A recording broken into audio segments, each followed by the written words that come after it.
মোহাম্মদ ইউনুস হাসিনাকে ক্ষমতাচ্যুত করে বাংলাদেশের অন্তর্বর্তীকালীন সরকারের প্রধান হয়ে রীতিমতো ফ্যাসাদে পড়ে গিয়েছেন। দেশের ভিতরে ও বাইরে রীতিমতো সমালোচনায় তীরে বিদ্ধ হয়েছেন তিনি কিন্তু এবার বেশ চাপে। ইউনুস বিরোধী পোস্টারে ছয়লাভ শিলিগুড়ি, সেখানে লেখা রয়েছে এই ছবিতে থুতু ফেলুন এবং আমার মুখে জুতো মারুন। ভাবতে পারেন এই দেশে শান্তিতে নোবেল পাওয়া ইউনুসের গুরুত্ব কোথায় গিয়ে ঠেকেছে। এবার আসি আসল ঘটনায়। শিলিগুড়িতে মোহাম্মদ ইউনুস বিরোধী পোস্টারে রীতিমতো ছেয়ে গিয়েছে। বাংলাদেশের রাজনৈতিক অস্থিরতার পর গঠন করা হয়েছে মোহাম্মদ ইউনুসের নেতৃত্বে অন্তর্বর্তীকালীন সরকার। এই সরকার গঠনের পর থেকেই বাংলাদেশে হিন্দুদের উপর অত্যাচার বেড়েই চলেছে। পাশাপাশি দেখা যাচ্ছে ইসকনের সন্ন্যাসী চিন্ময় কৃষ্ণ দাসকে বেআইনিভাবে গ্রেপ্তার করেছে সেদেশের প্রশাসন। অন্যদিকে সরকারের প্রচ্ছন্ন মদতে সেদেশের মৌলবাদী শক্তি ভারত বিরোধী কার্যকলাপের সঙ্গে যুক্ত হচ্ছে। ইউনিভার্সিটির সামনে ভারতীয় পতাকার অপমান করা হয়েছে, সেই ছবি সোশ্যাল মিডিয়াতে দিয়ে ভারত বিরোধী মন্তব্য করছেন বাংলাদেশের মৌলবাদীরা। এর প্রতিবাদে শিলিগুড়িতে দেখা গেল মোহাম্মদ ইউনুস বিরোধী পোস্টার ছেয়ে গিয়েছে। সেই পোস্টারে লেখা রয়েছে এই ছবিতে থুতু ফেলুন এবং আমার মুখে জুতো মারুন। ইউনুসকে তুলোধনা করেছে প্রত্যেকে। অন্যদিকে বাংলাদেশের এই ঘটনার প্রতিবাদে শিলিগুড়িতে বিক্ষোভে সামিল হলো বঙ্গীয় হিন্দু মহামঞ্চ। সংগঠনের তরফে শিলিগুড়ির সমস্ত হোটেলগুলিতে বাংলাদেশিদের যাতে প্রবেশ করতে দেওয়া না হয় তার দাবিতে সরব হলো সংগঠনের তরফে শুক্রবার গ্রেটার শিলিগুড়ি হোটেল ইয়ার্স অ্যাসোসিয়েশনের যুগ্ম সম্পাদক উজ্জ্বল ঘোষকে একটি স্মারকলিপি প্রদান করা হয়। এই স্মারকলিপির মাধ্যমে সমস্ত হোটেলগুলিতে বাংলাদেশিদের প্রবেশ নিষিদ্ধ করে নোটিশ টানানোর দাবি তোলা হয়।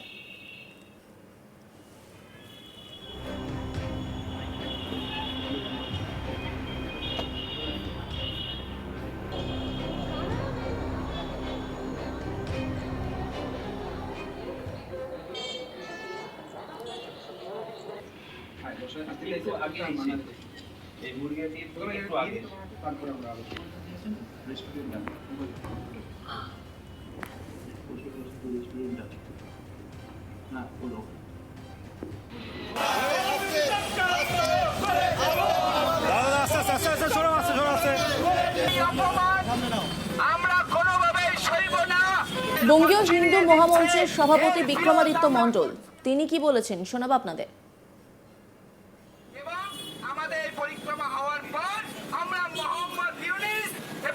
হিন্দু মহামঞ্চের পক্ষ থেকে শিলিগুড়ির বিধান মার্কেট চত্বর এবং বিভিন্ন মার্কেট চত্বর আমরা ভ্রমণ করলাম এবং সেখানকার ব্যবসায়ীদের অনুরোধ করলাম যাতে তারা কোনো রকম বাংলাদেশি পণ্যদ্রব্যকে বিক্রয় না করে এবং বাংলাদেশ যে সমস্ত জিনিস বাংলাদেশ থেকে আসে সেই আমদানিটাকেও বন্ধ রাখে, অন্তত ততদিন যতদিন না বাংলাদেশে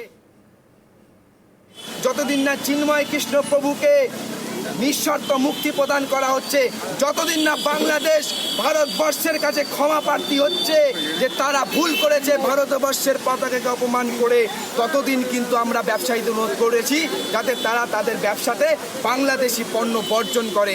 এবং সংবাদ মাধ্যমের যে আপনারা আছেন, আপনাদের মাধ্যমে আমি জনগণের কাছে পৌঁছানোর চেষ্টা করব, সবাইকে অনুরোধ করব আপনারা বাংলাদেশি পণ্য বয়কট করুন, বাংলাদেশি যেই সমস্ত খাওয়ার জিনিস আছে সেগুলোকে বয়কট করুন, বাংলাদেশি কাপড় জামা বয়কট করুন এবং এখন আর বসে থাকার সময় নেই।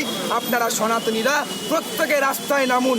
আমরা আজকে ঘোষণা করেছি, এটা আমাদের প্রথম পর্বে কাজ। গতকাল দেখেছেন শিলিগুড়ি শহরের বিভিন্ন জায়গায় ইউনিস বিরোধী পোস্টার বেড়েছে, যেটা বঙ্গীয় হিন্দু মহামঞ্চের কার্যকর্তারাই করেছিল এবং আজকে আমাদের দ্বিতীয় পর্যায়ে কার্যক্রম আমরা সারা শিলিগুড়ি যত মার্কেট প্লেস আছে সেখানে গিয়ে জাগরণ করলাম যাতে তারা বাংলাদেশি পদার্থকে বর্জন করে।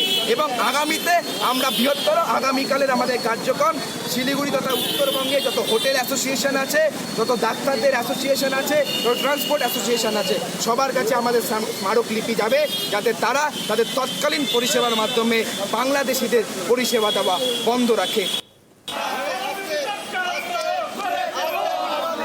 হোটেল অ্যাসোসিয়েশনের যুগ্ম সম্পাদক উজ্জ্বল ঘোষ তিনি ঠিক কি বলেছেন শোনাবো আপনাদের।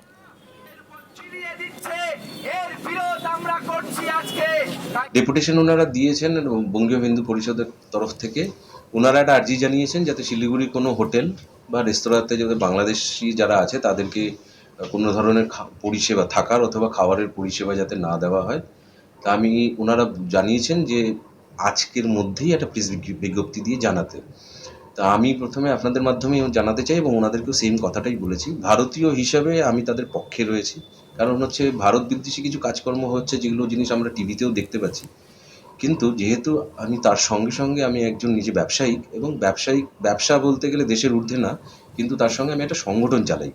তো সেখানে সমস্ত জাতি ধর্ম বর্ণ লোক দিয়ে আমাদের এই সংগঠনটা আছে। তো সেটা আমার একার পক্ষে এই ডিসিশনটা ইমিডিয়েটলি নেওয়া সম্ভব হবে না।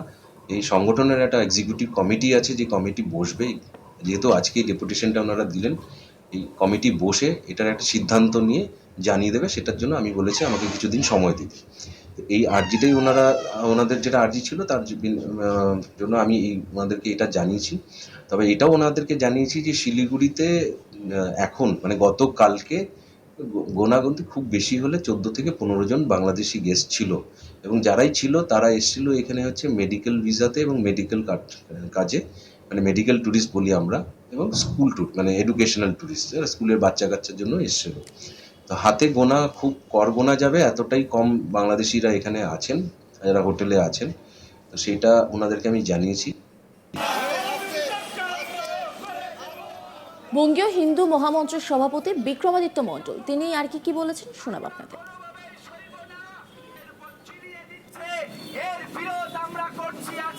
হিন্দু মহামঞ্চের পক্ষ থেকে শিলিগুড়ির বিধান মার্কেট চত্বর এবং বিভিন্ন মার্কেট চত্বর আমরা ভ্রমণ করলাম, এবং সেখানকার ব্যবসায়ীদের অনুরোধ করলাম যাতে তারা কোনো রকম বাংলাদেশি পণ্যদ্রব্যকে বিক্রয় না করে। এবং এই বাংলাদেশি মৌলবাদীদের যে ভারত বিদ্বেষী কার্যক্রম, তার বিরুদ্ধে বঙ্গীয় হিন্দু মহামঞ্চ প্রতিনিয়ত সারা উত্তরবঙ্গ জুড়ে আন্দোলন গড়ে তুলেছে। সেই আন্দোলনের পরিপ্রেক্ষিতে আপনারা দেখেছেন কিছুদিন আগে সারা শিলিগুড়ি জুড়ে মোহাম্মদ ইউনূসের বিরোধী আমরা পোস্টার লাগিয়েছি, এবং তার পরবর্তীতে আমরা জনজাগরণের জন্য সারা বিধান মার্কেট জুড়ে আমাদের স্ট্রিট কর্নার হয়, সেখানে মানুষের ক্ষোভ প্রকাশ হয় কীভাবে বাংলাদেশিরা আমাদের বাংলাদেশিরা এখনকার সনাতনীদের উপর অত্যাচার করছে।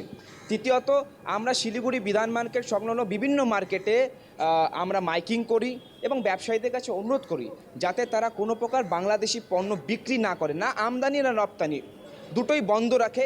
এই উদ্দেশ্যে আমরা প্রচার চালিয়েছি, এবং আজ আমরা একটা বিশেষ বিষয় নিয়ে শিলিগুড়ির হোটেল অ্যাসোসিয়েশনের কাছে এসেছি। তার কারণ এটাই যে আমরা দেখি যে বাংলাদেশ থেকে বিপুল পরিমাণ পর্যটক শিলিগুড়িতে আসে, উত্তরবঙ্গে এসে এখানকার হোটেল ব্যবহার করে, এখানকার শিক্ষা প্রতিষ্ঠানের ওরা সুবিধা উঠায়, এখানকার বিভিন্ন নার্সিংহোমেরগুলোর ওরা সুবিধা উঠায়।